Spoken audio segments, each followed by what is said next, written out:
Hello, everyone, and welcome to today's Bite-Size Talk. This time it is recorded bite-size because poor Chris is at the other end of the world, so we didn't want to have him get up from his sleep. He's going to talk about the new Nextflow syntax, specifically about output formats in the new Nextflow syntax. Chris is working as an education engineer at Sequera, and this is your platform now. Great, thanks, Fran. So yesterday we're talking about migrating to workflow outputs.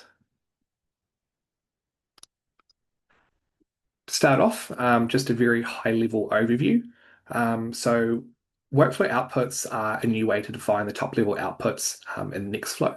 It is really a replacement for the publishDir directive that you'll know from processes. Um, this is really intended to simplify the publishing of files and their metadata, which will be something that you'll be less familiar with. This has been in preview for the last two versions of Nextflow, and it's come out of preview in 25.10. So what that means is that you no longer need to set Nextflow preview.output equals true to actually access this sort of feature. Importantly as well, pipelines will not break if you don't use workflow outputs. So you don't necessarily have to implement this straight away, but learning about it and accessing this might be a benefit to you. So I do encourage you to check this out. This isn't something that will be adopted in NF Core straight away. We think it'll be adopted sort of in the first or second quarter of 2026. You'll see that this is just a rough sort of outline of when these different sort of syntax changes for Nextflow are likely to be sort of integrated into NF Core. If this is something that interests you, there's a link to a blog that sort of describes a little bit more about this down the bottom. So, why? So, at the moment, published directories is a part of those processes, a part of NF Core modules. They're not overly reusable. You're effectively defining where and how files are published within that process, which, of course, might not be the desired location across different pipelines. This is also very fragmented, so you need to think about every process and that directive within that process, and then go through all of those files, all of those modules, to see how and where files are getting published, meaning that there's no comprehensive view. It's very, very hard to get kind of that overview of everything that's happening all at once. There's also a lot of redundant configuration. So you can think about how you might say, I want to copy or symlink these files for every different sort of output. Of course, this is very sort of redundant configuration because it's going to specify for every single process or module over and over again as you need to define this all throughout your pipeline. As well as this, there's quite a mismatch with sort of channels. So channels, you sort of have this structure with metadata and files. It's quite a common pattern in NF Core. You can't really do this with outputs. And in fact, most of the metadata is effectively lost unless you write it to a file somehow. With this new sort of workflow outputs, there'll be a unified output definition. So there'll be one place that you can sort of describe or define how all of your outputs are going to be sort of dealt with. There'll be this channel-based publishing, meaning that you can save indexed files. This could be a combination of the metadata that's included in the file or included in the channel as well as the files themselves. There'll be flexible file selection, so there's no more sort of universal glob patterns to try and capture all of those files. There are ways that you can kind of specify set files with more regular patterns coming from each of these processes or modules. As well as that, as well as it's supposed to be a much simpler configuration, at least duplication. So there's less code to sort of maintain. You should be able to easily or see everything you're trying to publish in one place and sort of specify how you want to do certain things without having to sort of jump between all these different files. So it is now demo time where I'm going to kind of work through an example of migrating a pipeline to workflow outputs. So what I've done here is actually sort of write out all of the different sort of scripts that I'm going to work through. I don't have quite as much appetite for risk as others who give lots of like demos. And what I've done here as well is I've tried to comment everything that might be relevant as a part of these processes as well, just to make it really obvious what I'm doing and why. So I have these scripts over here to my left, which is your first scripts 1 through 6. Your first script one is kind of what you might expect a pipeline to be at the moment. This is based off the your first script pipeline used in the Get Started section of the Nextflow documentation. We have two main processes. We have the split process, which is taking a string and splitting it into files that contain chunks of that string in lowercase letters. We have the second process here that is taking those files, reading those files, converting those lowercase letters to uppercase letters, and then saving them into a new file here. So we're going to have two processes with two sets of outputs. The first couple of files will be chunk underscore AA and AB. The second set of files will be upper underscore chunk AA and AB. So it's the same files, just with lowercase letters in one and uppercase letters in the other. And this is all defined down here in the workflow block as well, just explaining how all of that works. So I just want to start off by showing that if we were to run this, Nextflow run your first script 1.nf, this is a working pipeline. We have the two processes getting run. And over here to the left, we can see this results directory that was created with this lower file and this upper file with inside those files, just those chunks of that string split out. The important thing to see here is that we do have this publishDir directive, and nothing has really sort of changed at the moment. This is still kind of what you'd expect. Over here on your first script 2, I have removed the publishDir. So this is kind of the first step that you might expect, is that we no longer have these publish directories specified as a part of the process. What I've done as well as a part of this workflow, I've split it out into a main block. This is basically still going to be the entry workflow, but we're just sort of specifying these different blocks now. We have main, which has all of the same code that we've seen previously, but we now also have this publish block.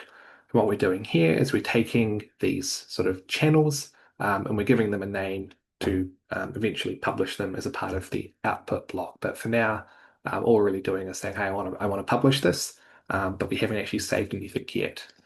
So just to show you what that looks like, I can run this pipeline here. So your first script 2, the pipeline still runs, but what you might have noticed is actually no extra results file. So just to show you what this looks like again, the results directory has disappeared. I'm just going to run this again, but there is no results. There's nothing is getting published. Everything is still running, everything is still fine, but there is no mechanism for it to actually get published because we don't have an output block, which is what we're about to introduce as well.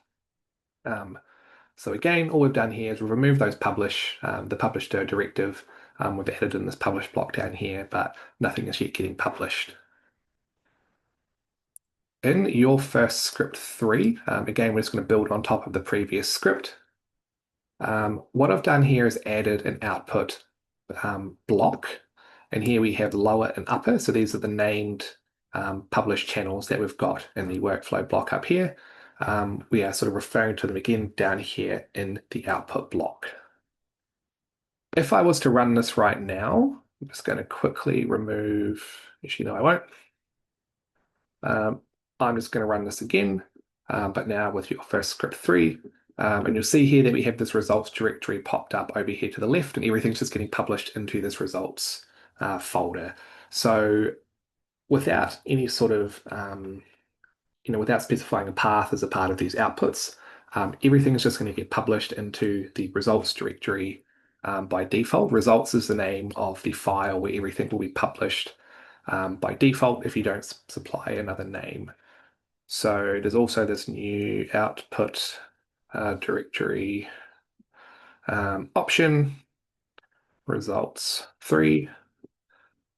And what we should see over here now is that we now have this results 3 folder popping up as well, because we don't have any sort of special sort of, there's no dynamic sort of path generation here. We don't have any special naming. Again, everything's just getting put into this sort of base file, this results folder, without any sort of fanfare.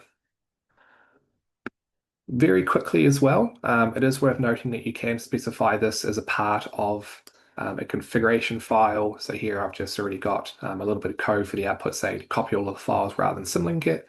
But over here, I could just sort of say specify this and then, or configure this rather, And when I go back to run this, it'll just save it there as well. So you can see that you can sort of still have configuration to name these files. If we still use results or something similar as a default, but it is worth knowing that this is available as well.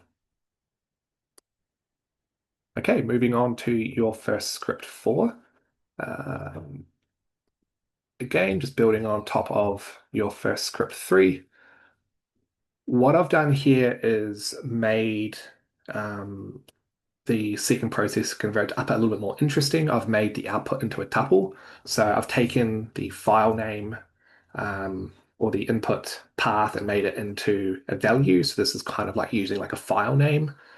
This is kind of just a force-fitting way to produce a value that I can use later on as well. And then down here, I've started to add it in some more um, sort of interesting ways to publish the output as well. So here I've added a publish path. This means that the outputs from the lower channel will get published into this lower files path or folder, and then the upper files or the upper channel will get published into this upper files, and then a subfolder being the sample ID name. So again, you can kind of think about how we do this in your core with the metadata and meta ID. You might start to sort of publish within these sort of dynamic file path naming schemas that you might be more familiar with. So again, I am just going to run this again. So I'm going to run your first script 4, and we're going to save it into the results 4 folder. You'll see here that again, everything is run. But now when we go and look at this, you'll see that we have these lower files, chunk A and chunk AB, and also these upper files, which is saved within the upper files folder, and inside that within another folder, which is named based on, in this case, ID, or the value that we took from the file name up here when we created the tuple. So again, this is quite a simplified sort of example, but you can kind of imagine how this would work in a real life situation where you sort of have these more, important pieces of data information, how you might sort of use this to, save your files in important locations based on those file names or sample names or any other piece of metadata that you might be interested in. Moving on to script 5, which is probably where things get most interesting. What I've done here is I have sort of kept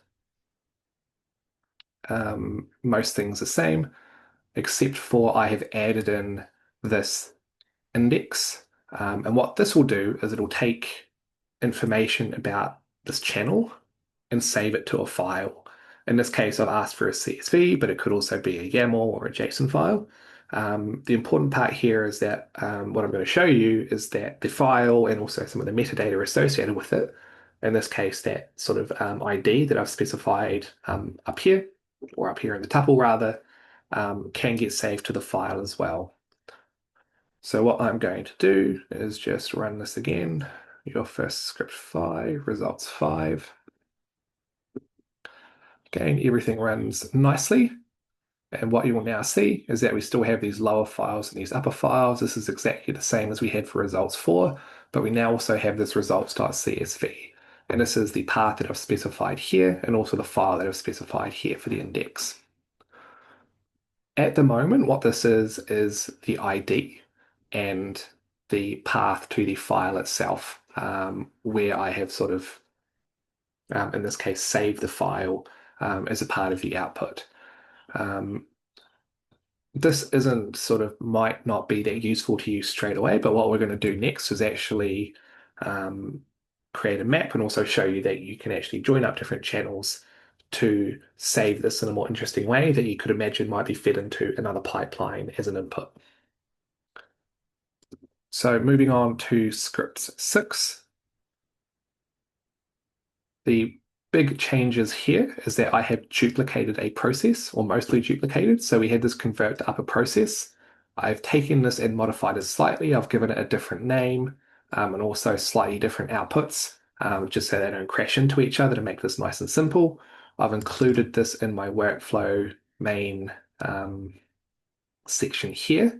I've also added in a join and a map operator to effectively join the upper and the extra channels together. So you can see here that we're joining the upper with extra, and then I'm mapping that and giving them all kind of map keys. Down here is a part of the output block.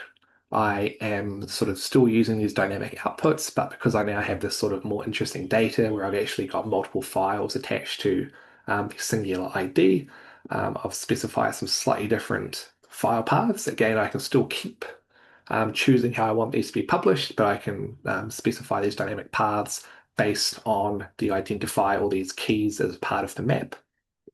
And down here as well, I've also added in this header equals true. So because I have this as a map and there's all these keys for each of the different values in the channel, I can specify a header, which means that I'll get a header in the CSV output. So again, just to show you what this looks like when I run it, just going to run that again.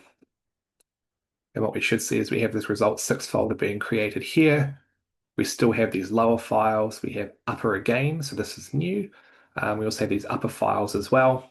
This is all getting decided based on this path output here, or the upper outputs, which I've specified as dynamic paths. Lower hasn't changed, that's still there. But probably what's most interesting is the sample.csv, which we now have these keys or these headers for ID upper 1 and upper 2. These are, in fact, the same keys that I have sort of specified here. So as a part of this map, we've got ID upper and extra. It's the same here. Oh, excuse me, ID upper 1 and upper 2, the same as what we have here. And then we have the ID upper 1 and upper 2 being these two sets of files that have joined together in this case. So this is really one of the big advantages of workflow outputs, is that we can now sort of take and manifest to these files, which can be really helpful if you're trying to track files, or if you're going to try to feed this into another pipeline. This is very, very cool. All right, so just to finish off, I've given a very quick overview of some of these features, showing you how a pipeline migration might look like. That is a very simple sort of pipeline and example. Simple because this is only 15 minutes, but you can imagine that these will be reasonably easy to adapt to different pipelines, more advanced pipelines. If you are interested in any of this, so if you're interested in the syntax adoption, how that's going to roll out, we have this blog here, which is from the NF Core retreat in Sweden in 2025. There's a wee section there about the adoption of the syntax and how that's going to roll out. If you're interested in your first script, this is the your first script example available as getting started in the Nextflow documentation. It has been modified just a little bit, but it is still roughly the same if you want to learn more about that. If you want to look at the workflow outputs, there's some reference documentation here about all these different sort of, what the blocks are, what the sections are, how they work. Also, if you are looking at migrations and you're thinking about this at a higher level, you might be interested in the RNA-seq migration tutorial and the workflow outputs tutorial. Again, these are both a part of the Nextflow documentation. These will sort of work you through the RNA-seq NF example. So the first tutorial is kind of setting the scene for what this pipeline does. And then the second one is about how that migration looks in a pipeline that's a little bit more complicated with a few more things going on. So with that, I thank you very much, and I'll pass it back over to Fran. Thank you so much.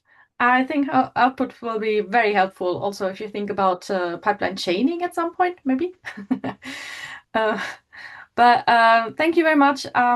We cannot have a live QA session, so if anyone has any questions, please put them after the video link in the bytesize channel on the NF Core Slack. And I'm sure, Chris, you're going to be able to come around and answer any questions that will be popping up there. And until then, thank you so much for taking the time to talk us through this. And I hope to see you soon and have an amazing day. Thank you very much.